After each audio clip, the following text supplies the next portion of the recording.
ये है सशक्त प्रदेश और आप देख रहे हैं एसपी न्यूज 24, सच की आवाज सच के साथ।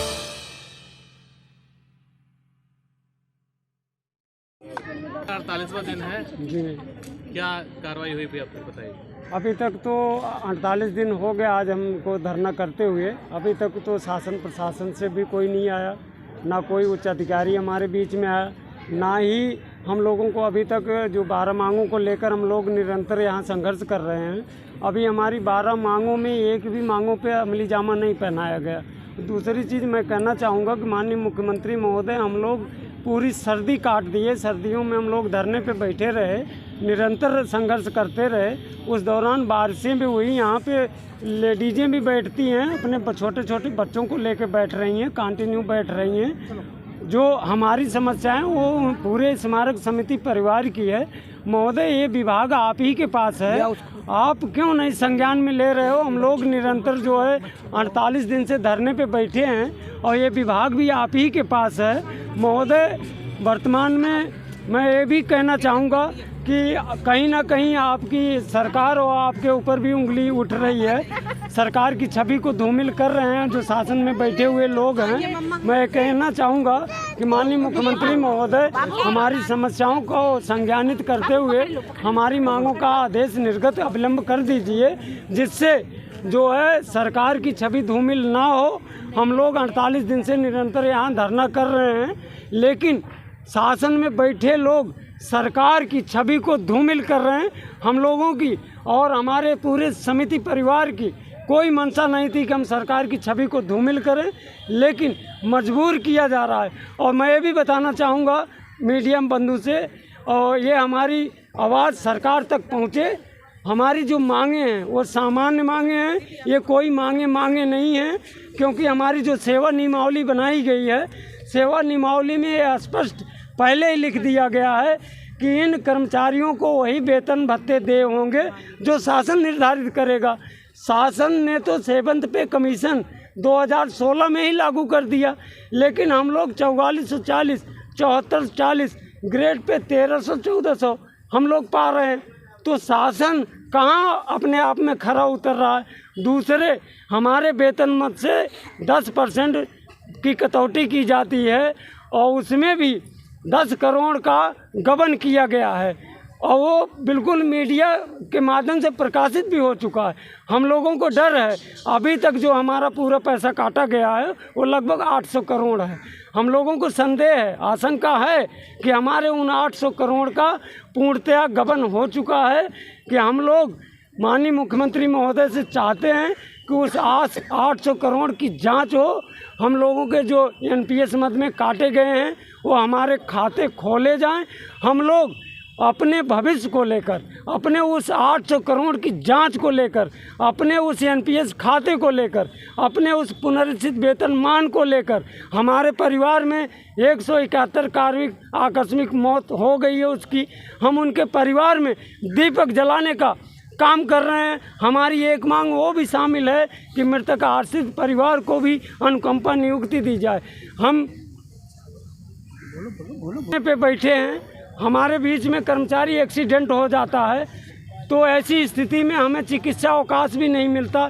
हमको 14 CL अवकाश मिलता है और वो EL अवकाश मिलता है। वो CL और EL अवकाश जब ख़त्म हो जाता है, ऐसी स्थिति में हमारा स्मारक परिवार जो है नो वर्क नो पे, यानी कार्य नहीं तो वेतन नहीं, हम नहीं अपना वेतन कटवाता है। तो हम चाहते हैं कि हमारी एक पूर्ति नहीं मांग रहे हैं, हम चिकित्सा अवकाश मांग रहे हैं जो हमारी सेवा नियमावली के क्रम में है।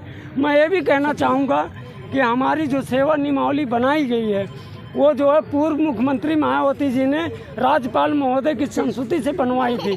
उसमें ये व्यवस्था है कि जो भी कर्मचारी हित में निर्णय लिए जाएंगे उसमें बोर्ड के 12 मेंबर 12 विभागों के IAS होंगे। IASओं ने जो 12 विभाग के 12 बोर्ड मेंबर हैं, उन्होंने कई बार बोर्ड की बैठकों में कर्मचारी हित में निर्णय भी लिए, लेकिन उस पर आज तक 13 वर्षों से कोई अमली जामा नहीं पहनाया गया।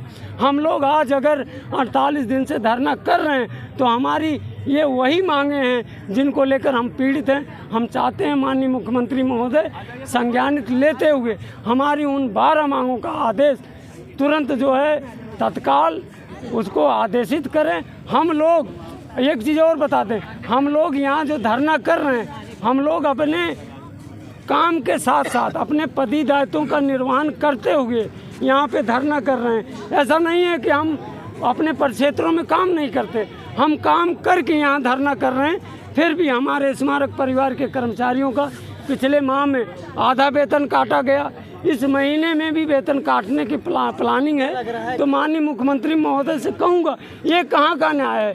आप ही का नारा है सबका साथ सबका विकास।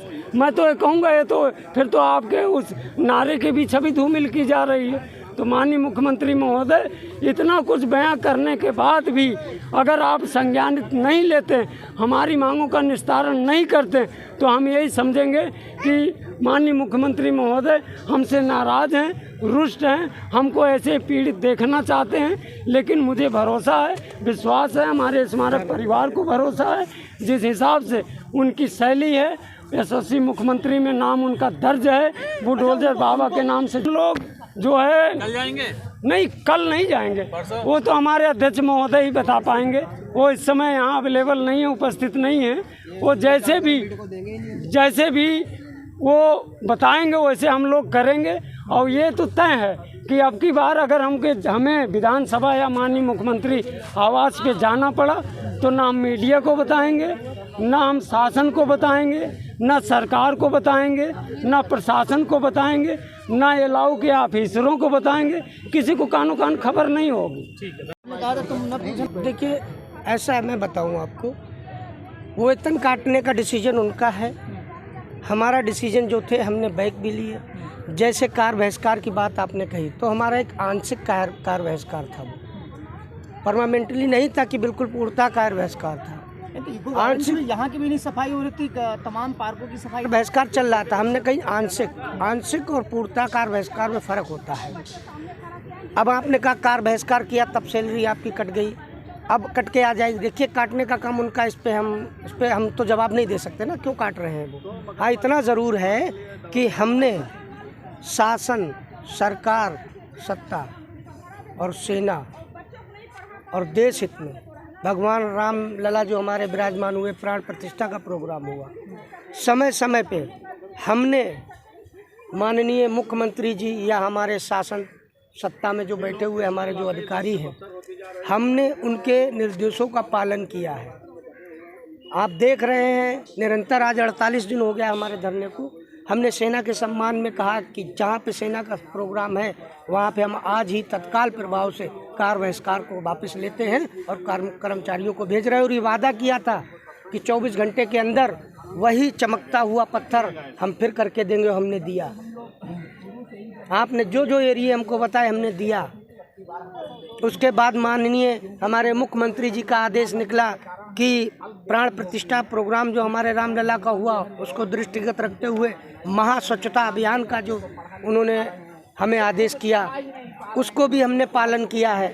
क्योंकि हम धरना कर रहे हैं, मैं आपको बता दूं कि ये अहिंसावादी तरीके से धरना हम लोग कर रहे हैं, हिंसा बिल्कुल नहीं करना चाहते हैं। और यही अनुरोध करना चाहते हैं माननीय मुख्यमंत्री जी से कि आप हमारी मांगों को देख लीजिए, दृष्टि डालिए उस पर और हमारी समस्याओं का निराकरण करिए। हमारे पास दूसरा कोई रास्ता और नहीं है। और आप अगर निराकरण नहीं कर रहे हैं तो जो हमने कार्य योजना बनाई है हम उसको सफल बनाएंगे।